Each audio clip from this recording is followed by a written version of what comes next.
Quem não acredita, não tem como tornar uma empresa inquebrável. Só um. Quer mudar de ideia? Dois. Por que num ano assim quebra 1 milhão de empresas no Brasil? Sabe explicar ou não? Vamos trabalhar só com dados agora. Por que as empresas quebram? Vocês respondem agora, vai. Por que empresa quebra? Falta de energia. Só me dá agora, não evolui. Má gestão. Má gestão. Falta de cultura. Emocional. CPF fraco. Mudança. Processo. Falta de planejamento. Falta de visão. É o quê? Mas é muita coisa para quebrar uma empresa. Fala mais. Recursos humanos. Vamos lá, o que é? Tá, então vamos fazer um desenho aqui, que aí nunca mais vocês vão duvidar do que eu estou falando. A empresa, ela tem uma data limite quando ela é aberta. Fechar uma empresa não é quebrar uma empresa. Presta atenção nisso aqui. Nós vamos copiar a natureza. Uma árvore, quando ela é plantada, ela cresce. Essa árvore, ela dura para sempre? Sim ou não? Sim ou não? Não. O que é quebrar uma empresa? Quebrar uma empresa é terminar ela antes da data prevista. Como como a gente encerra um ciclo de uma empresa? Com legado, com cisão, fusão, venda. A cisão é transferência de bem dessa companhia para outro grupo e esvazia ela. A fusão é juntar dois grupos, independente de quem vai controlar. A venda, os donos saem ou perdem o controle majoritário, acionário. Eu fecho a empresa, vou lá e dou baixa na junta comercial. Mas quebrar uma empresa, ela precisa de um vírus para quebrar uma empresa. Esse vírus precisa entrar na cabeça do dono. Não é tijolo que quebra, não é telhado, não é máquina, não é o mercado. A empresa, ela está num segmento. Se você entender o que eu vim te mostrar, você troca de segmento. Tem gente que quebrou o segmento, mas a empresa não quebra. O segmento para de funcionar, uma legislação proíbe seguro no Brasil. Vai quebrar, e agora? Dá até um trem ruim, não dá? Transporte, agora inventaram a máquina de teletransporte. O que vai fazer com aquele de caminhão? Imagina uma máquina de teletransporte. Você pega aquelas bobinas de aço assim, taca dentro de um portal, atravessa lá, de Minas sai lá e no Acre. Resumindo, o que é uma empresa na verdade? A empresa é uma história com validade. Só que a maioria de vocês não tem a validade da empresa. A gente abre um CNPJ chamado SPE, que é a sociedade com propósito específico, não é isso? Cumpriu o propósito, ou cumpriu o que a gente escreveu lá, que é lógico, é o propósito, e encerra aquele contrato e acabou. Você vai montar uma construção, você chama alguns empresários, faz uma SPE com eles, a SPE chegou no destino, acabou. Então tem data para acabar. A árvore tem data para acabar e a empresa também tem que ter data para acabar. Ou da sua gestão, ou da sua propriedade, ou a data de um legado, ou a data de encerramento de uma companhia. Tem empresa que é aberta para cumprir um propósito. E a gente não sabe disso. A gente acha que a empresa é ad eterno. A empresa não é ad eterno. Se eu perguntar para cada um de vocês, vocês não sabem a data que vocês vão vender a empresa. Meus principais negócios que eu estou trabalhando para ser vendido, tudo tem data. Engraçado que esse tempo agora, a gente começou a observar um crescimento em alguns negócios que a gente já não quer mais vender. Então a gente está trocando a validade do negócio. O que é a parada da data? É o legado da companhia. Para mim, a data mais importante é a que vem por último, chama legado. A maioria dos brasileiros, eles têm uma empresa achando que isso aqui vai funcionar para sempre. Se você não tiver aqui mais, a empresa quebra porque você é a pessoa que é a própria empresa. Se você usa um tipo de ferramenta que entrou em desuso, você vai ficar desanimado e a empresa vai quebrar. Então, na verdade, o que é uma história? A empresa é um pacto emocional com validade. O fato de você não colocar validade não quer dizer que está sem validade. Árvore. Você vai pegar uma árvore, nós vamos lá para Israel. Quem vai para Israel dos que estão aqui? Nós vamos descobrir árvores lá que tem 1000 anos. Você vai ficar assombrado, porque você vê um pé de manga aqui que dura 30 anos, você fica chocado. Você vai ver a árvore de 1000 anos lá. Você vai ver a árvore que completou 1 milênio no mesmo lugar. É chocante ou não? Tem empresas que atravessam 400 anos, 500 anos. Só que aí que está o detalhe. A construção da natureza ela é cíclica. As empresas também. Por que a gente faz a hereditariedade de uma companhia? Uma companhia dá certo com esse cara, a chance de dar certo na próxima geração é de 15%. Você quer global, tá? E da próxima geração é só 5%. Então, infelizes são aqueles que montam um negócio e fazem seus filhos assumir esses negócios. Principalmente com a disruptura que tem hoje. Antigamente, nossos filhos eles não teriam outra possibilidade, eles eram obrigados a mexer com isso. E o fato deles serem obrigados a mexer com isso, aponta um pequeno detalhe. Eles não tinham saída. Agora, eles olham você sofrendo e olham para o seu lifestyle, eles não querem um negócio de vocês. Agora, matematicamente, Ita, atende aqui para mim. Esses sócios meus só me ligam quando eu estou falando. Fala aí que eu estou falando aí. 15% na primeira tradição, 5% na segunda, ou seja, o avô, o pai e o filho. Então você está indo contra a matemática tentando dar negócio para filho. E eu vou te falar, cada geração que for passando, vai diminuir esse percentual de dar certo. Então, de fato, as empresas quebram quando o pacto emocional é quebrado. O que é o pacto emocional? A empresa, ela não é algo real, ela é anota a expressão, realidade imaginativa. Se eu, dono, que sou o criador do pacto emocional, começa a desanimar, eu vou transmitir o desânimo para todo mundo. Todo mundo vai ficar desanimado. Então, eu faço um pacto. Quando eu chamo um sócio, o que eu estou falando? Eu preciso de alguém para reforçar o pacto emocional. Todo mundo aqui já sabe que você não tem um sócio porque você está querendo dividir o dinheiro. Acordou algum dia com vontade? Poxa, mano, estou fazendo 100 milhões, eu precisava dar 50 para alguém. Ficar com 100 milhões é muito. Alguém já pensou isso algum dia? Eu sou um cara gente boa, generoso, mas nunca passou isso na minha cabeça. Nunca. Vocês vão anotar um código aí de sociedade que é absurdo. A sociedade, ela, uma hora vai ser injusta. Ou é agora ou é amanhã. Ela sempre vai ficar injusta. Vou explicar por quê. Porque você não é um gêmeo siamês com o sócio. Então você vai crescer ou você vai regredir e alguém vai ver injustiça nisso. Às vezes, para começar um negócio, a pessoa foi muito importante, ela estacionou, não cresceu, não fez mais nada. Aí, se começa a crescer muito, você olha para ela e fala, não faz mais sentido essa pessoa nessa sociedade. Eu falo isso para vocês porque eu já tive muita experiência É porque nesses últimos 20 anos eu não parei de crescer nem um dia. Não fiquei nem um dia parado na vida, nem um dia. E aí você imagina quem está perto. Eu fico pondo pressão nas pessoas, porque eu falo para elas assim, ó.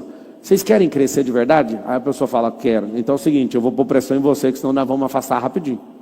O que acontece? Quando você continua crescendo, vai aumentar drasticamente a possibilidade de injustiça societária. Então você começa a crescer demais, você olha para a pessoa não quer fazer mais nada, e você fala, cara, chegou o dia. Aí a pessoa fala, não, mas foi eu que comecei o negócio. Para começar uma coisa, para escalar é outra, para explodir um negócio é outra. Cada fase é uma fase. E vale a pena você notar que isso aí é sabedoria. Chega uma hora que qualquer sociedade ela se torna injusta. Vamos lá. Existe o pacto emocional. O que foi?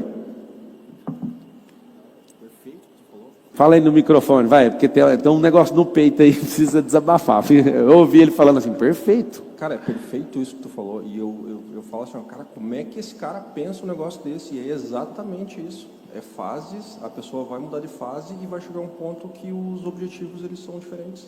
Perfeito. Tem hora que a pessoa ela está querendo entrar em negócio para fazer grana.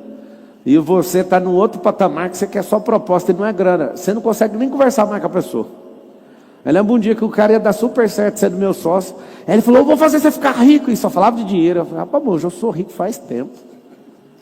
E o cara queria, porque queria fazer eu ficar rico. Você não está entendendo? Um dia um outro acabou se afastando de mim, porque ele falou, eu acho que você trabalha pouco. Eu trabalhava só umas 15 horas por dia. Aí o filho de uma puta falava que eu trabalhava pouco.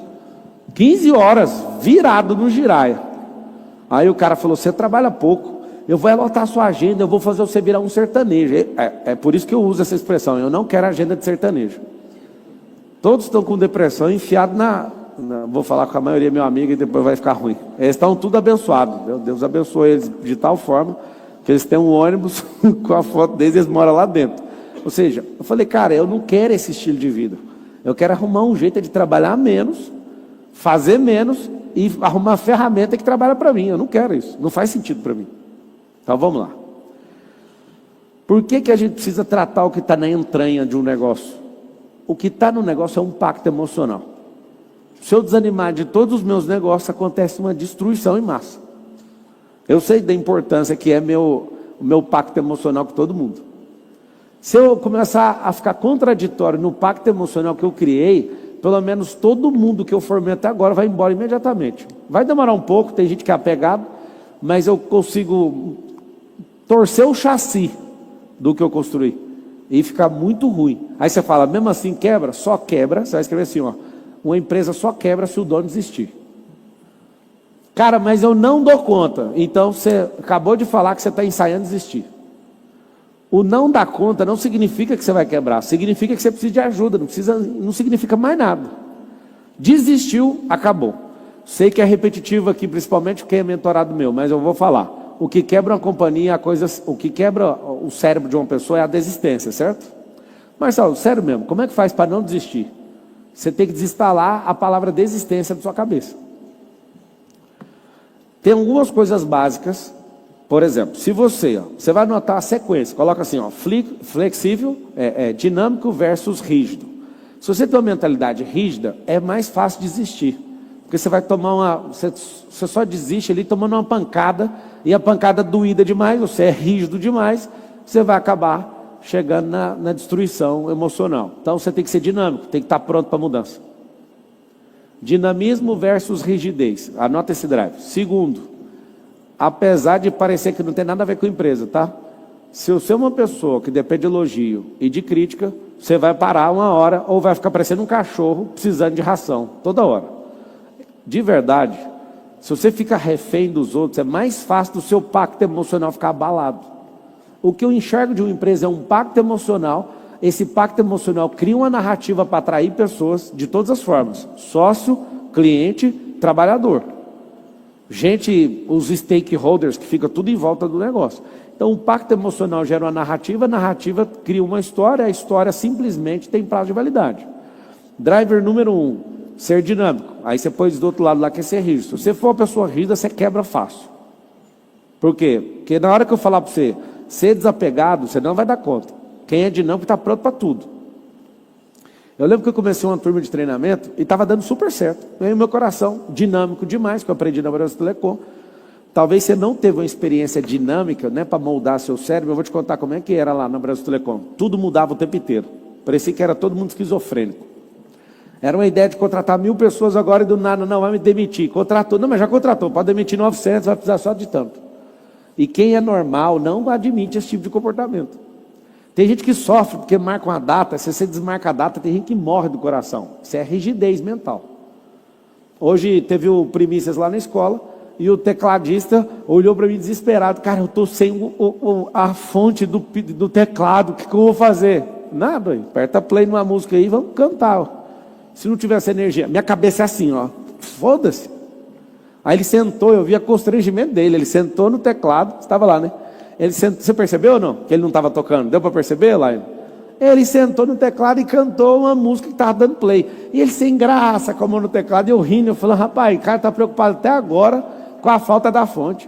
Só que a fonte é Deus, tem nada a ver com fonte de energia. Se acabar a energia, a gente canta do mesmo jeito e vamos embora. Tem gente que sofre.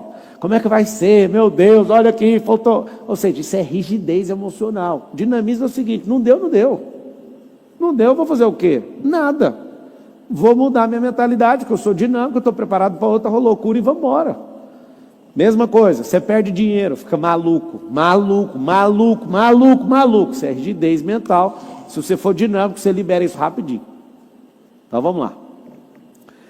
Se você trabalha essa dinamicidade, você está preparado o tempo inteiro para não esperar. Sempre na trilogia da natureza, na formação trilógica de tudo, espírito, alma e corpo, passado, presente e futuro, altura, largura e profundidade, proto, eletro e neutro. É a natureza divina. Vocês têm compreensão disso, não tem? Começo, meio e fim. O que você tem que analisar? Você precisa de analisar que tem sempre gente que é arrastado por tendência, tem gente que está na tendência e tem os criadores de tendência. Quem cria tendência são os dinâmicos. Quem anda na tendência são as pessoas rígidas. Elas olham e falam, agora vai quebrar mesmo, agora eu vou ter que entrar. E aí se ela demora a entrar, é como se fosse um cavalo passando. O cavalo, você não monta nele porque você é rígido demais, o cavalo te pega numa corda que está passando e cata você pelo pé. Viu uma cena tão triste de um pessoal abatendo um gorila num zoológico. Um menino, coitado, de 7 anos caiu dentro da jaula do... Vocês viram? Terrível, né? O gorila catando o menino, aí você não sabe, vou matar o gorila ou vou deixar ele matar a criança? E ele achando que era um bebê reborn, o gorila achando que a criança arrastava ele de assim, o trem mais feio do mundo. Aí você fala, vou ter que tomar uma decisão. Quem é rígido ali, espera o caos acontecer. Ele fala, o que eu faço? Ele nunca dá conta de ir para um quebra-pau, porque ele é tão rígido, ele fala, peraí, se a criança caiu, o problema é do pai, o cara que é dinâmico fala, cara, infelizmente você vai ter que passar para daqui para depois. Pá, foi e matou o gorila. A pessoa que é dinâmica, ela está pronta para assumir prejuízo, ela está pronta para mudar a narrativa. Estava dando super certo o treinamento que eu criei, que começou esse método IP aí, não era método IP, fui mudar na 4ª turma, era uma turma de coach. Meu coração falou, não mexe com isso. Aí os caras, todo mundo em volta, né, amigo, funcionário, gente que estava junto comigo, formando os treinamentos. Cara, mas não faz sentido, o coach está em alta. Mas não interessa, eu não quero. E os caras com a mentalidade rígida, geralmente uma pessoa que é metódica, elas não abrem a possibilidade. E eu, mesmo assim, segui. Eu fiquei ouvindo gente no mercado, vi a situação acontecendo, vi que eu estava na tendência, mas eu queria passar à frente. E para passar à frente, talvez você vai tomar prejuízo. Talvez não, vai ter que tomar prejuízo no começo. Todo mundo que quer assumir a dianteira do mercado, vai ter que parecer louco, depois vira gênio. Então, eu tenho convicção no meu coração, uma certeza absoluta que a empresa não quebra. Mas para ela não quebrar, quando chegar na data de validade dela, você tem que fechar. Na hora que o seu propósito não tiver mais aquilo, você tem que arrumar alguém para assumir aquilo. Vou explicar por quê. Porque um coração apontando para um lado, uma empresa apontando para o outro, certamente você vai ter uma ruptura abrupta. Então, ou você alinha de volta para esse negócio, ou então você arruma alguém para ficar com esse negócio. Não adianta. Marçal, o problema meu é só o mercado. O mercado ficou ruim. O mercado é o seguinte, é um jogo de Uno. Quem aqui já jogou Uno comigo aqui? Levanta a mão. Vocês já jogaram. Quem já jogou e eu ensinei a jogar ou não? É meu prazer. Tem 3 eixos no jogo. A sua mão é a sua vida. O baralho na mesa é o mercado. E os jogadores são os players, são os concorrentes. Gente que presta atenção só na própria vida, a vida dela é bagunçada, porque sempre o baralho está bagunçado, é por isso que ela tem que ficar assim. Ó. Se você tiver um método, as cartas X ficam do lado esquerdo, eu separo por cores, e aí minha vida está organizada, eu nem fico prestando atenção nela mais, é instintivo. Eu fico olhando para os jogadores. E aí, a carta desceu, eu acredito que eu venço 70% dos jogos, desde quando eu entendi isso aqui, 70% dos jogos eu venço. Isso jogando com gente boa, com gente ruim eu venço tudo. Porque a pessoa ela não organiza a vida, eu já estou cortando ela 2 vezes, ela nem vê. E sou bom demais para criar diretriz, se baixar o baralho do nível da mesa já vai comer mais um, aí eu viro caos emocional, porque ganha isso. Se você abalar emocionalmente um concorrente, ele vai cair. Todo jogo que eu vou jogar, a primeira coisa que eu faço não é pensar na raquete e na bolinha, é de entrar na cabeça da pessoa. Porque todo jogo é emocional. Toda narrativa, todo pacto, toda realidade imaginativa é um pacto emocional. Se você vai jogar um tipo de jogo, se você irritar a pessoa, você já está com um ponto, já marcou um gol. Aí é facinho, a pessoa vai querer revidar. Eu estava assistindo um podcast do Adriano Imperador, no final da Copa América, a Argentina ganhando, faltando 1 minuto para acabar o jogo, eles olharam, viram que não ia virar o jogo, eles olharam Luiz Fabiano, Adriano, os caras falaram, vamos meter a porrada nesses argentinos? Vamos. Na hora que o cara veio, ele foi dar uma cotovelada no cara, ia começar um caos generalizado, a bola sobra no pé do Adriano, ele bate a bola e empata o jogo e vai para os pênaltis e ganha.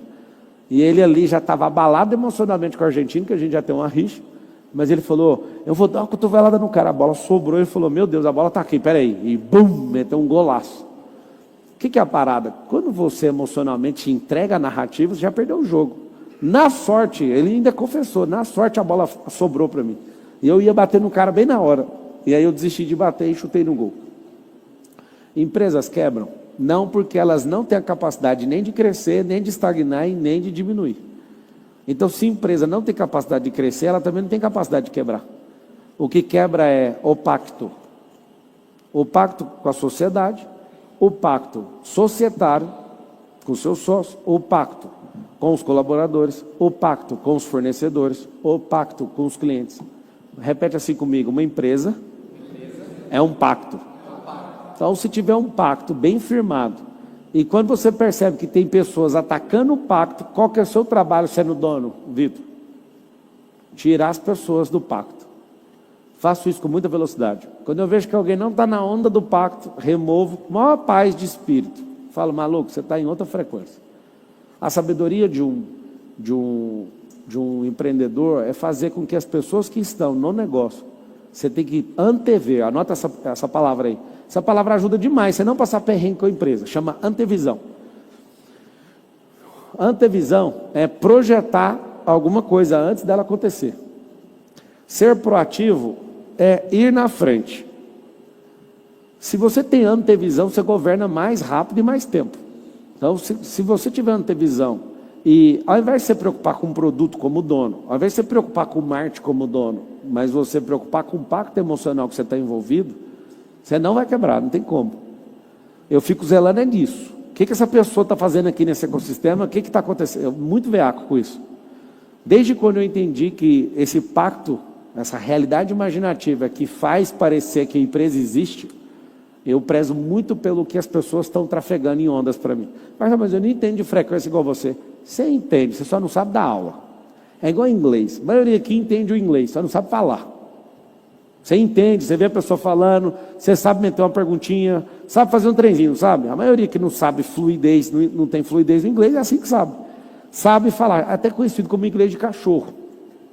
Porque o inglês de cachorro, o cachorro sabe entender o inglês, mas ele não conversa. Então é o inglês de cachorro. Fala sit down, ele senta, mas ele não sabe falar o que está acontecendo. Você sabe sobre frequência, mas você não sabe explicar, é o que está acontecendo. Simples. Simples assim. Eu quero aprofundar esse negócio do pacto, porque depois que você entender tudo que eu falar, eu vou responder a mesma coisa. Aí você vai ficar puto aqui nesse evento. Se eu estou prometendo para você que a empresa não quebra, a empresa não quebra. Só que você tem que escrever. Escreve essa sequência. Empresa não quebra, não entra em estagnação e também não cresce. Ela não faz nada sozinha.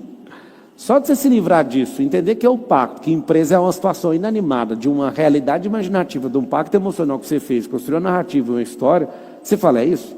A gente veio discutindo de Nova York até aqui, eu te falei, né? Construir uma ferramenta, né? Matriz de confiança. Vamos colocar quanto que está? E ela foi escrevendo, eu dei umas ideias para ela, faz isso aqui, e você estava assistindo, né? Foi louco ou não? Loucura, né? O que você achou?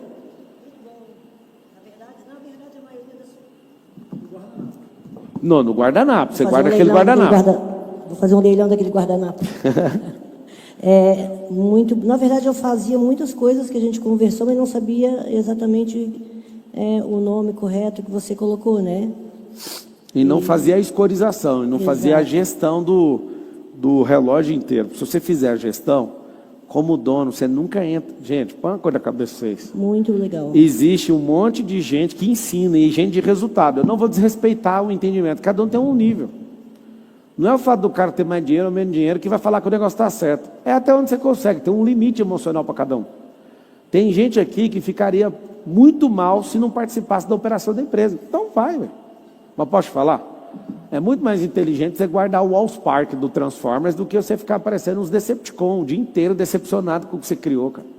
Guarda só aquela caixa que eles ficam brigando. Deixa eu explicar. Pensa no filme. Guarda só a caixa, chama Allspark. Seja o defensor daquilo, que é o pacto do negócio. Não, eu quero ir para porrada. Então vai, cara. Vai que você vai se lascar. Marcelo, mas está no começo da empresa. É no começo da empresa que você pega um princípio bíblico. Honra no pouco, você vai ser colocado no muito. Não é o excesso de trabalho que vai fazer a companhia crescer. Não é. É o pacto. É a admissão de pessoas minimamente conectadas ao pacto que você desenhou. Por exemplo, aqui nessa empresa, né, não pega currículo, né, a gente não contrata a gente por currículo. É por propósito, isso é um pacto. Aqui nessa empresa, a gente não tem aquela lista de benefícios infinitos que fazem os funcionários delirarem. Quase não tem benefício. Ah, mas qual que é o pacto? O pacto é, trabalha aqui que você vai crescer. É um pacto. E não estou contra meus amigos empresários que fazem, nossa, toma aqui todos os bônus do mundo. Tem empresa que faz isso. Quando uma pessoa vira aqui de dentro da empresa e fala assim, eu vou mudar lá para a empresa fulano porque ela tem um... Oh, meu Deus, você tinha que ter ido, era direto. Se você quiser, eu te indico. Não é que eu sou tirão, não é que eu sou bichão, não. É porque eu fiz um pacto, meu pacto é um. E se você está atrás disso, você tem que associar com aquilo que você tem um pacto.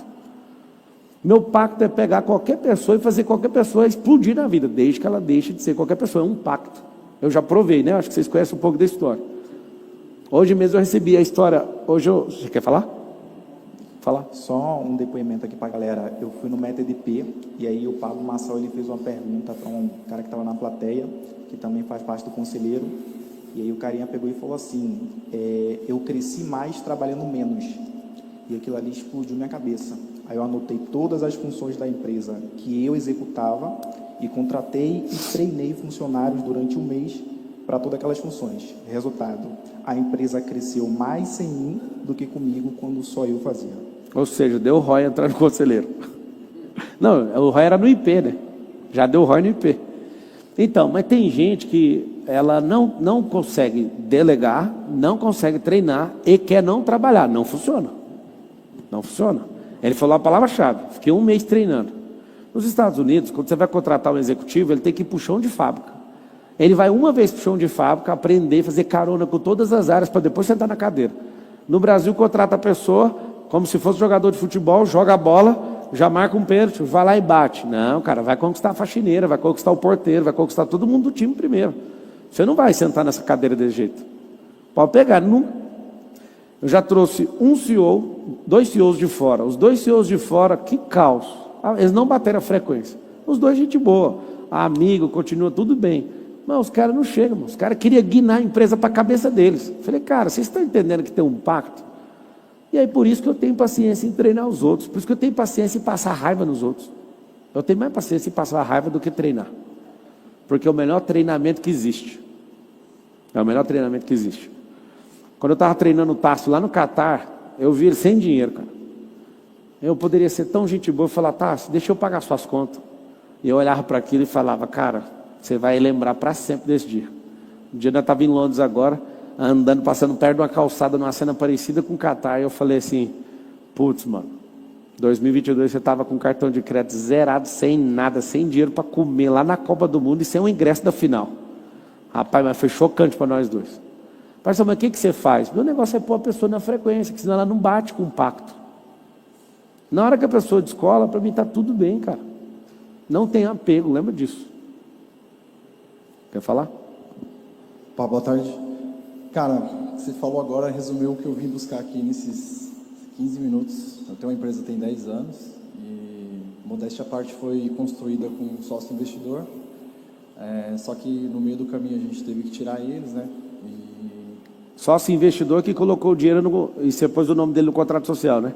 Yes. Nunca coloca sócio investidor no contrato social. Na realidade, foi muito imaturo. Eu comecei pelo fato de confiança. Eu tinha uma ideia, né, que eu já tinha feito funcionar. E, como eu falei, pelo fato de vocês estão colocando dinheiro, pela confiança, fica 33% para cada um. E quando voltar o retorno, eu fico com 50%. Nossa, foi uma briga para chegar nisso daí. Ainda bem que eu tinha gravado, né, essa reunião. E hoje, pelo fato da minha família ter me ajudado também, né, um primo, irmão, eu estou vendendo a empresa para não perder mais valor e eu consegui me separar dessa, como que eu posso dizer? Eu acho que eu quero sentar em outras cadeiras e eles não querem, quem me ajudou até hoje não quer alavancar mais, entendeu? Para ele estar confortável daquela maneira e é isso, desapego emocional e você seguir o rumo, né? É isso que eu vim buscar e esses 15 minutos já me mostrou que eu tenho que fazer a decisão. Antes de entrar aqui, uns 5 minutos antes, eu recebi uma oferta pelo dobro do valor que eu estava quase fechando. Certo que vai ser um pouco parcelado, mas eu vou fazer isso agora. Já certo, boa. Amanhã eu já vou... Sugestão, sempre tenha conselheiros. Nunca toma decisão, porque está provado, humildemente, tá? Está provado que a maioria aqui não sabe nada de empresa. Nós somos guerreiros, nós temos um estilão de sair metendo bambu e fazendo e dar certo, e vamos fazendo. Eu era desse jeito, cara. Quando eu entendi que dá para aprender um negócio, é um absurdo. Cara, eu vendia vassoura na rua com 3 anos de idade. Vou te dar um conselho aqui. É por isso, cara. Eu comecei minha vida financeira vigiando carro, 96. Porque eu tive um pai duro demais que não me dava grana. Eu falei, mano, eu vou olhar carro. Ele falou, se vira, vá cuidar da sua vida. Foi a primeira vez que eu ouvi isso. O livro Vá Cuidar da Sua Vida é 1996. Começa narrando a história do meu pai mandando eu cuidar da minha vida. Foi muito duro comigo. Eu, desde os meus 9 anos, eu não lembro de ficar assim, alguém me ajuda. Ele transformou numa máquina por causa disso. Meu pai ficava me treinando para vender desde 5 anos de idade. Vende esse livro aqui para um cara, vende isso aqui, vende isso aqui. Ele ficava o tempo inteiro maluco em cima de mim. O que eu tenho para falar para vocês? Compensa o que eu vou te falar, eu anotaria, tá? Para evitar qualquer transtorno empresarial, nunca feche um contrato sem pagar para alguém revisar esse contrato. Eu sou jurista e pago. Jurista não é alguém que vive só de juro, é alguém do mundo jurídico. Eu sou duplamente jurista. Eu fui para a academia de direito, fui muito empenhado no direito. Eu pego um contrato, por exemplo, que eu vou assinar de uma aquisição de companhia, eu pego lá 300 páginas, 170, eu leio linha por linha, sem falhar. E destruo o contrato, mesmo sabendo, mesmo tendo perspicácia, mesmo caçando todas as cláusulas leoninas, eu vou lá e pago 100 mil reais para alguém olhar. Aí você fala, mano, você não paga. Paga, porque a dor de cabeça vai ser do tamanho de centenas de milhões de reais. Se for um negócio que você está crescendo e gerando valor, eu não estou brincando. Eu não tomaria decisões sem ter conselho. Então você vai anotar aí, ó. Por que eu sei que a sua empresa é mais frágil que qualquer outra empresa? Porque não tem governança e nem um grupo de conselheiros. Tem que ter um grupo que dá conselho para você. Não faz sentido. Contratos que você vai investir milhões, 100 mil reais não é nada. Dá uma dor ter que dar isso para um advogado, não dá? Fala, pô, mano, vou dar 100 mil para um cara, mas vai evitar você tomar um toco de 5 milhões, de 10, de 15. É um absurdo não saber disso. Então, eu sou muito chato com cada linha do negócio. Mesmo entendendo, eu sei que eu sou brabo. Eu tenho malícia contratual. Meu amigo, não fico sem pagar, eu pago. Esses tempos agora rolou um estresse numa empresa, e aí o cara veio e falou, não, é porque eu tenho uma ideia aqui, a ideia era me ferrar. Eu falei, olha, não sei se você sabe, eu li o contrato, propus minhas partes, eu estou amarrado com isso aí, você não consegue fazer o que você quer. Mas peraí, deixa eu ver o contrato. Aí começaram a brigar os advogados, tudo. Eu falei, quem pôs no contrato foi eu.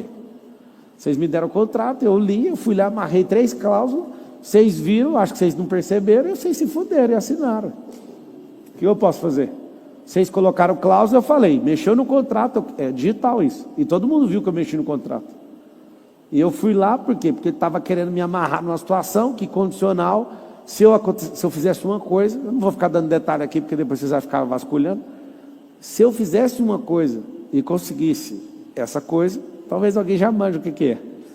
Ia abrir uma vulnerabilidade no contrato para eu perder o controle do negócio. Se acontecer alguma coisa, entendeu ou não? Aí eu fui lá e escrevi. Antes de começar esse negócio, eu já era isso não muda nada, não sei o quê. Suavizando a cláusula que eles fizeram. E os caras deixou passar. E esses dias eu tomei um tranco. Eu falei, mano, vocês conhecem essa cláusula aqui? Não dá para derrubar ela. É muito massa, cara, quando você entende de direito e não brinca com o pacto. O pacto ali começa na imaginação e tem que ser selado com uma aliança contratual e formalizada. Vai pôr sócio investidor? Não põe no contrato social. Faz um mútuo conversível em ações. Não saber disso é uma merda. Não põe. Tem gente que fala, eu quero só o dinheiro. O dinheiro mais caro do mundo é de um sócio que não vai fazer nada. Anota aí, smart money. Money, né, em português. Smart money é o dinheiro inteligente. O cara que põe o dinheiro e vem com estratégia. Esse dinheiro é inteligente. Ou o cara que entra com dinheiro e entra com imagem. Esse dinheiro é muito inteligente. Agora, só dinheiro no banco é mais barato. Pode ir que é mais barato. A dor de cabeça do banco é mais barato. Porque tem como você enrolar o pagamento, tem como você destruir com tudo, pausar, cancelar, brigar na justiça, sem estresse. Agora, com gente doida, com contrato, você é louco. Na minha família, acho que eu nunca contei isso para ninguém. Foi uma dor muito grande para minha mãe. A gente tinha uma empresa de material hospitalar. E eu fazia as licitações para ela, né? Desde os 14 anos fazendo licitação. Foi uma dor tão grande. Meu padrasto vendeu uma companhia, vendeu a participação, os caras foram olhar a empresa de material hospitalar. E aí o cara entrou e falou, não, só antes eu assumi o controle. Ele assumiu o controle, viu que era uma baderna a empresa, porque o padrasto era um idiota com a empresa. O cara, sem avisar nada, foi lá e deu um tombo e tomou a empresa. E a gente foi entrar na empresa, a empresa toda trocada, as fechaduras, coisa mais... Eu nunca contei isso para ninguém. Vocês não sabem o que é um sócio que sabe jogar. Vocês pegam um cara, e o cara era dono de umas 20 empresas na época, a gente queria matar esse cara. Ele não pôde fazer nada, nem foi para a justiça, porque não tinha o que fazer. Todo mundo que foi ouvir depois de fazer a sociedade falou, você perdeu a empresa. E a empresa era uma empresa muito promissora. Era uma empresa que dava uma vida muito boa, né, para minha mãe, para o meu padrasto, eu morava com eles na época. E eles perderam a companhia. Então você tem que tomar muito cuidado com o pacto. E ele estava desesperado, porque o cara tinha dinheiro, o cara entrou com o dinheiro, só que o cara era safo. Viu que ele era um bagunçado, falou, toma aqui a empresa. Mas não deu nem tchau. Não deu nem tchau. Foi horrível, horrível. Indenizou do jeito que quis, fez uma loucura na nossa vida na época. Aí a história é tão pesada que eu tive que um dia convencer esse padrasto a não suicidar, que ele falou, eu estou na BR, vou jogar o carro de bar numa carreta agora. Eu falei, cara, a gente reconstrói tudo, empresa não é nada. Imagina eu, adolescente, tendo que convencer um cara desse jeito, porque ele fez merda no empresarial. Ele fechou o contrato com o cara e não mostrou o jeito que a empresa estava de verdade. O cara descobriu, não quis nem conversa. Foi lá e tomou a empresa dele. No dia para a noite não tinha nada. E a empresa faturava muito, eram as licitações. Vocês imaginam o que é licitação no governo, né? De medicamentos. Era terror, terror, terror. Era muito dinheiro na época. E deu tudo errado. Tudo por quê? Porque o cara não soube entender, mostrar o pacto que ele tinha, não fechou um pacto com o cara. O cara, quando viu que era problema, foi lá e só pôs para fora. Esse negócio do pacto é muito forte, porque se eu perguntar para quase todos vocês, vocês não vão saber o que é que vocês estão, o que é o pacto de vocês. Vocês começaram um negócio igual vestibular. Ah, eu vou montar uma empresa, sabe por quê? Porque eu quero dinheiro. Quando faltar o dinheiro, acabou o propósito, o pacto era só dinheiro. É por isso que quebra. Porque o que você vislumbrou foi fazer grana. A gente não pega um negócio para a gente crescer, a gente não pega um negócio para multiplicar a gente. Eu não estou procurando negócio, ninguém entende isso. Estou procurando gente. Se eu achar uma pessoa com coração ensinável, mentalidade igual a minha, ou pelo menos o mesmo rumo, e essa pessoa quiser crescer, nós vamos explodir, cara. Nem tem chance. Pablo, como a gente pode aumentar a frequência do grupo, ou dos sócios e dos empregados, se eles não quiserem? Só aí tem que dar a oportunidade deles prosperar em outro lugar. Mas aí, que nem no caso, eu vou ter que sair. Mais fácil ainda. Mais Opa, eu não tenho nenhum apego com a empresa. Quando alguém me dá um tranco ali, ele fala, então nós vamos entender. Eu falei, então tá, quanto você quer na sua parte? Aí o cara fala o preço alto, ele caiu na besteira, então paga o mesmo tanto da minha que eu estou fora. O jogo mais simples do mundo. Nossa, obrigada pela... É o jogo mais simples do mundo. Eu nunca falo que quero tanto. Eu deixo ele falar quanto que ele quer no dele. Ele fala quanto que ele quer no dele, eu falo, então paga o mesmo tanto no meu, que pode pagar parcelado, tá tudo certo. Estou de boa. Microfone não. Alguém suspeita do motivo que eu estou fazendo esses workshops de empresa? Alguém sabe ou não? Eu percebi que no Brasil não tem gente que entende de empresa, cara. É uma questão de cultura nossa. A gente não entende, a gente é comerciante. E na sorte a gente vira mega empresário sendo comerciante. Tocador de lavoura. Ô Pablo, eu sou a prova real que você entende muito de empresa. Aprendi com você há muito tempo atrás. Botei em prática. Se soubesse que eu botei em prática, eu aprendi. Acho que você mandar a conta, acho que com 100 milhões não pagaria. Mas vamos lá. Hoje, justamente, eu vim nesse evento por essa pergunta que eu estou emocionalmente agarrado na minha empresa. Hoje eu criei uma empresa. Eu comecei pós-pandemia com várias orientações suas, de desconstruir e construir de novo. Pra você ter uma ideia, na pandemia eu comecei com auxílio emergencial, comprando fone de ouvido, vendendo via tráfego, fui construindo um império. E o que acontece hoje? Hoje a empresa eu não dependo de sócio, não dependo de dinheiro, porque ela faz dinheiro sozinha. A mão de obra que eu preciso é eu e a Karine, que somos sócios meio a meio. Eu tenho hoje uma proposta do próprio Cimenzato, que me deu uma condição X, que ele me dá 10 a 20 milhões na empresa. E uma outra proposta que o ano que vem eu consigo bater essa meta é 400 milhões. Mas eu não quero fazer isso. Eu estou errado em querer ter paixão na empresa, falar, não preciso, eu quero sozinho, o dia que eu morrer a empresa fica. E com a intenção de gerar um legado, que a empresa vai continuar, até antes de você chegar, o rapaz estava falando sobre inteligência artificial. Hoje, se eu morrer hoje, a minha inteligência artificial, ela passa tudo que eu sei para... Esse conteúdo é um workshop para empresários. Você precisa assistir o workshop, você vai escrever, comentar. Empresa, você vai pagar o valor de R$ 197,00 e assistir ele, fechou? Eu acho que vale a pena você pegar e mostrar para o seu sócio, mostrar para o amigo, mostrar para qualquer empreendedor aí. E tamo junto.